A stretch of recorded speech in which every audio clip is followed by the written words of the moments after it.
Hello दोस्तों, कहानी की इस नई सीरीज में आप सभी का स्वागत है। आज की इस कहानी का नाम है आधी उम्र के भांजे पर डाले डोरे। यह एक क्राइम की कहानी है। आधी उम्र के भांजे पर डाले डोरे। अंजलि, बात तो मैं हमेशा पते की करती हूँ और आज पते की बात यह है कि बर्थडे में बहुत मजा आया।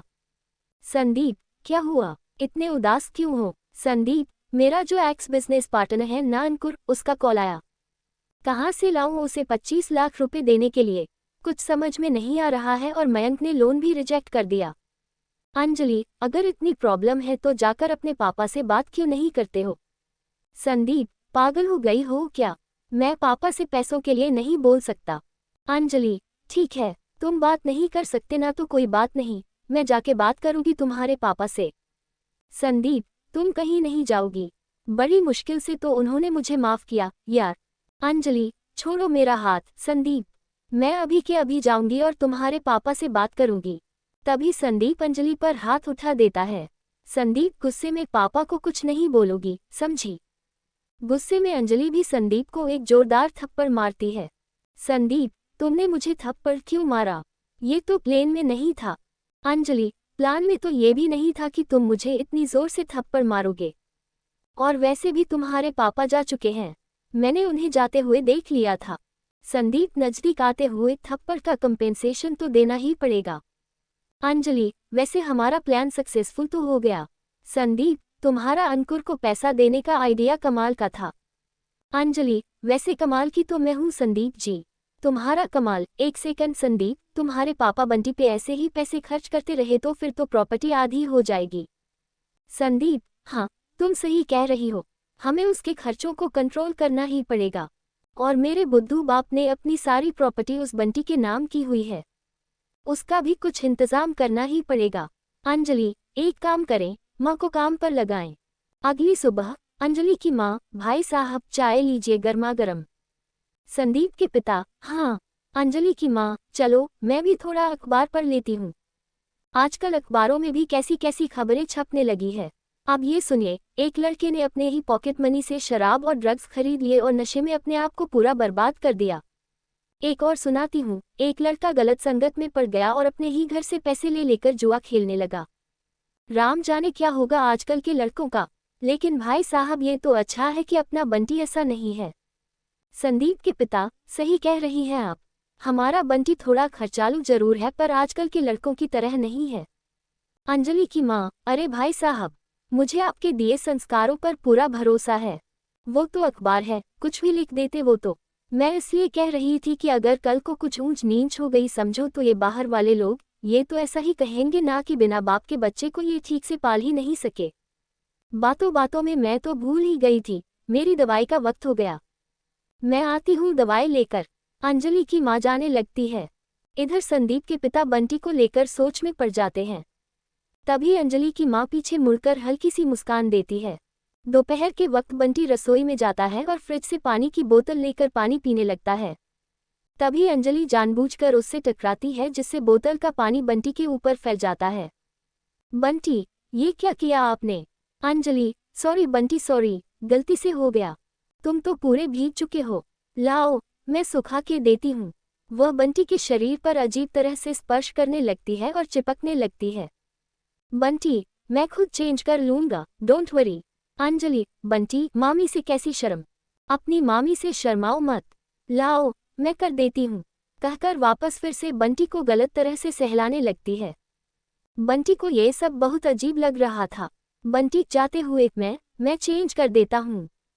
आंगन में संदीप सब्जी काट रही हो, वह राधिका के पास बैठता है और अपने हाथ से सोने का कड़ा निकालकर राधिका के हाथ में थमा देता है। राधिका, संदीप की बहन, ये क्या कर रहे हो भैया आप? संदीप, याद है माँ ने मुझे ये कड़ा दिया था, मैं चाहता हूँ बंटी इसे पहने।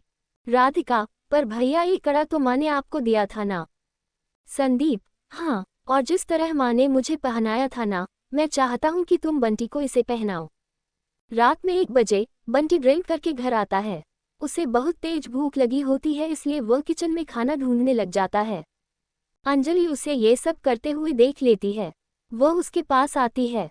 बंटी, मामी आप? अंजलि, मामी हूँ तुम्हारी, कोई भूत नहीं हूँ। और ये क्या कर रहे हो तुम? बंटी, अपने लिए खाना निकाल रहा था। अंजलि, माँ को जगा दिया होता। तुमने ड्रिंक कर रखी है। बंटी, हाँ, वो मेरे फ्रेंड ने मुझे जिद करके थोड़ी सी पिला दी। मैं नहीं चाहता था कि मेरी माँ मुझे ऐसे देखें। अंजलि, कोई बात नहीं, मुझे जगा दिया करो। अब इतना ख्याल तो मैं तुम्हारा रख ही सकती हूँ ना। और अंजलि बंटी के करीब आकर उसे स्पर्श करने लगती है। बंटी को एक बार फिर अजीब लगता है और वह अंजलि को खुद से दूर कर देता है। बंटी, मैं खाना निकाल लेता हूँ। अंजलि, रुको तो। इतना कहते ही अंजलि बंटी को लेकर बिस्तर पर गिरती है। अंजलि नीचे और बंटी ऊपर होता है। अंजलि, बंटी, अगर तुम कुछ पल मेरे साथ बिता भी लोगे तो मैं किसी को कुछ नहीं बताऊंगी। बंटी, ये क्या बकवास कर रही हैं आप? बंटी के मुंह से ऐसे शब्द सुनकर अंजलि गुस्से में आ जाती है और बंटी को जबरदस्ती अपने ऊपर पकड़कर रखती है। अंजलि शोर करते हुए, दीदी, दादी, दीदी प्लीज बचाओ मुझे। संदीप, प्लीज बचाओ। परिवार के सभी लोग भागकर आते हैं। बंटी की माँ उसे गुस्से में अंजलि के ऊपर से धकेलती है। राधिका, क्या कर रहा था तू? ये क्या कर रहा था? अंजलि दिखावा करते हुए, दीदी, बंटी मेरे साथ जबरदस्ती करने की कोशिश कर रहा था और इसने शराब भी पी हुई है। राधिका, आज मुझे तुझे अपना बेटा कहते हुए शर्म आ रही है। बंटी, लेकिन माँ मैंने सच में कुछ नहीं किया। माँ, मेरी बात तो सुनो। राधिका, तेरी इस नीच हरकत की वजह से मैं अब इस परिवार को अपना मुंह कैसे दिखाऊंगी? संदीप गुस्से से, तुम अंदर चलो। बंटी से मैं बाद में बात करता हूँ। चलो आओ। राधिका, थोड़ा तो सोच लेता मेरे बारे में, बेशर्म कहीं के। बंटी, माँ, मेरी गलती बस इतनी है कि मैं ड्रिंक करके आया। लेकिन मैं कितना भी नशे में क्यों ना रहूं, किसी के साथ ऐसी हरकत नहीं कर सकता और ये तो मेरी मामी थी। बल्कि मामी ने मुझे अपनी तरफ खींचा था। राधिका, वो ऐसा क्यों करेगी? हाँ, क्यों करेगी वो ऐसा? बंटी, पापा की कसम खा के कहता हूँ। राधिका, बस कर बंटी, बस कर। कम से कम मरे हुए इंसान को तो बख्श दे। और कितना झूठ बोलेगा? बंटी, लेकिन माँ। राधिका रोते हुए, सुधर जा। संदीप के कमरे में अंजलि मुस्कुराते हुए, मुझे एक बात अभी तक समझ में नहीं आई, तुम बंटी को क्यों टारगेट कर रहे हो? संदीप, तुमने ताश के पत्तों का महल देखा है? उसका जो सबसे नीचे का पत्ता होता है ना, उस पे चोट करो तो सारे ताश पत्ते ढह जाते हैं। बंटी वही ताश का पत्ता है जिस पे हमें चोट करनी है। मतलब हम बंटी पे चोट करेंगे तो माँ को दर्द होगा, फिर माँ रिएक्ट करेगी और फिर माँ बेटे दोनों घर से आउट और हम प्रॉपर वे में।